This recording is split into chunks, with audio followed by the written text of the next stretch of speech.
Things just got real again. We have a huge report out of Milwaukee about Giannis Antetokounmpo after the Bucks release Damian Lillard. They're waiving him after his Achilles tear. Reports indicate that Giannis is unhappy with the situation, and with the San Antonio Spurs being linked to a bigger move to supplement Victor Wembanyama and all the other moves we've made, a lot of chatter is around the Spurs and bringing in a Giannis Antetokounmpo that is disgruntled in Milwaukee. We have to dive into the report from Chris Haynes as to what Giannis is feeling after the Damian Lillard deal, and also what it could look like with the Spurs going forward after making the Luke Cornett signing and a bunch of other stuff. All that coming up on this episode of Spurs Digest, and we're going to jump straight into it. And the Bucks, look, they waived Damian Lillard. That's the big news here, and we were kind of surprised by this. Now, look, they'll stretch his contract. They're making way for Miles Turner, of course, but Lillard's 2 seasons in Milwaukee come to an end. He's rehabilitating a torn Achilles, so I still wish the best of Damian Lillard. Obviously, I know the Heat have interest.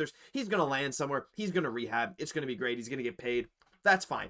But here's the thing. Here we go again. It just got real again with the Giannis stuff. It went from, no, he wants to stay. The Bucks are going to try and build stuff around him. They lost Brook Lopez, but they brought in Miles Turner. So, that's a big thing, right? Giannis is, quote, not happy with the Bucks' decision to release Damian Lillard per Chris Haynes. Now, this on its own, I know there's a lot of reports about Giannis not wanting to go anywhere, him being loyal, right? And that could still very well be the case.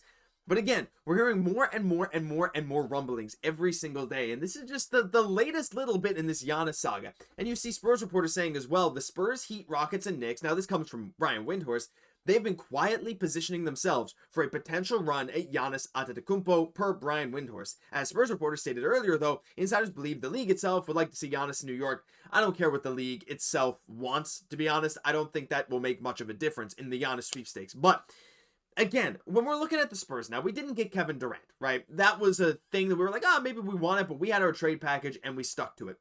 This opens up another opportunity again, right? It just starts the rumors flowing again and again and again. And look, I was getting tired of the Giannis rumors before, but every time, there just seems to be a little hiccup. And for all we know, there could be another thing coming out very soon that says, hey, Giannis is like, no, I still want to stay. Let me play with Miles Turner. But if he's not happy with management's decisions, that has been one of these key aspects for players leaving their teams in the past. Again, it's a lot of speculation here. There's some weird glitches going on with this graphic, but still, 30 points a game, 12 rebounds, 6.5 assists. We know what Giannis brings, right? And we know what the Spurs can offer. We know that Devin Vassell, let me just look at Giannis' contract here, right? So it's $54 million for this upcoming season. And if we want to average that salary out, well, it would probably have to involve Devin Vassell and then Keldon Johnson and then maybe even like a Harrison Barnes, right? And then you're talking about 44. That's like 64 mil. You can make a framework of that work, right?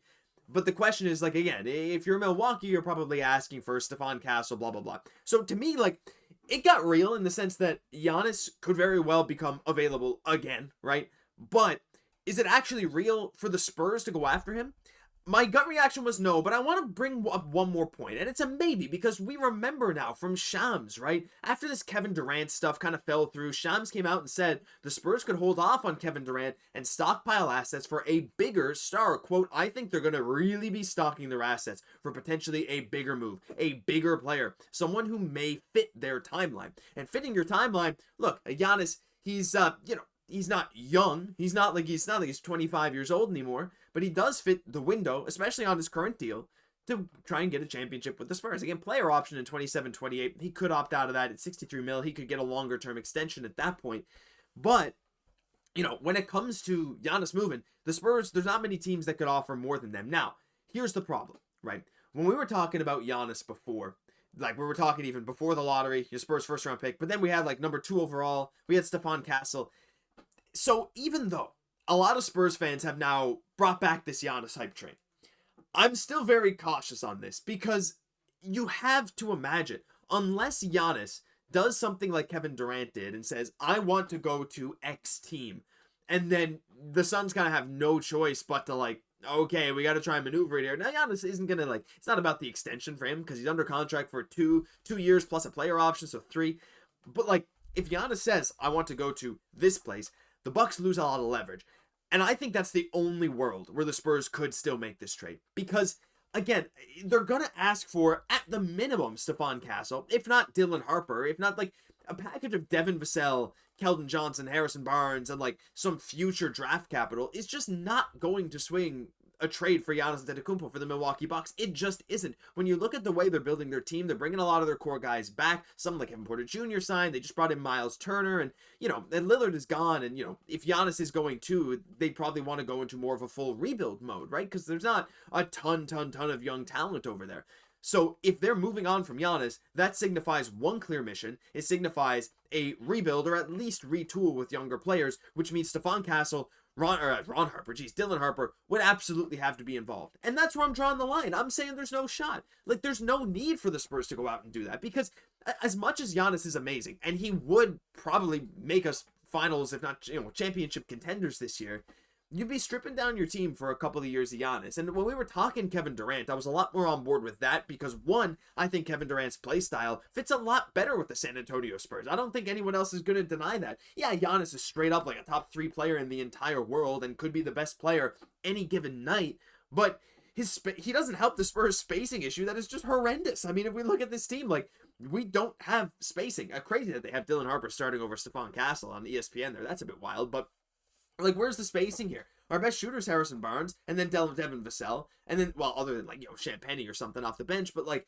those guys would almost certainly be gone to salary match in a Giannis deal. So it's like, are you really going to give up all your spacing just to have, like, on the kind of, like, Twin Towers or whatever? Like, just, yeah, you'd have an absolutely star-studded team, but teams could probably game plan against you a little bit. We saw Milwaukee struggle with that, when Chris Middleton was maybe out at times. It's like, I know he's not there anymore, but I'm talking years ago when they were still contending year after year. It's like, you get game plan against Giannis running into the paint. The Raptors did a masterful job of that, coming back in that series to win it, right? The reverse sweep or whatever it was. So, like, I worry. Like, I worry if you have to move on from a lot of young guys and a lot of spacing to get Giannis. And some of you might say, hey, trade whatever you want for Giannis because it just makes you, if you get a championship, it's all worth it. On the one hand, I tend to agree with that sentiment. On the other hand, that's not how the Spurs operate. If it's not a move that makes us clearly better for the longer term, it's not something that I think we really should entertain. Now, I'm not saying don't kick tires on Giannis, but with the Kevin Durant deal, when we were saying, like, Devin Vassell, Harrison Barnes, maybe like the 14th pick, stuff like that, I was like, yeah, okay, that's more than fair. I mean, like, well, maybe not for the Suns. They accepted a good package from the Houston Rockets, of course, but from a Spurs perspective, I was like, yeah, I'm okay with that, right? But for anything that's going to be for Giannis, like, I'm not okay. Like, I don't want to do it. It's going to cost a minimum a couple first round picks plus one of our young talented players. Because if you're Milwaukee, it doesn't make any sense to make this trade if you're not including young talent, right? So for me, this is just, as much as it feels real that Giannis is like, could very well be back in the trade market. The Spurs are well positioned for this bigger player. Like, all the talks point to the Spurs being one of these teams. I just can't see it. I don't see it happening. But I need to hear your guys' thoughts. And maybe I'm crazy. Maybe I think you guys are probably on board with me, but maybe some of you are not. Let me know down below in the comments what your thoughts are on all this, because that'll do it for this episode of Spurs Digest. This is just going to keep evolving as the offseason goes on. And if you enjoyed, leave a like, comment, but hey, most importantly, subscribe to the channel. We got content coming out all offseason long, and I hope you stick along for the ride. I've been your host, Josh Gosse, and I'll catch you in the next one.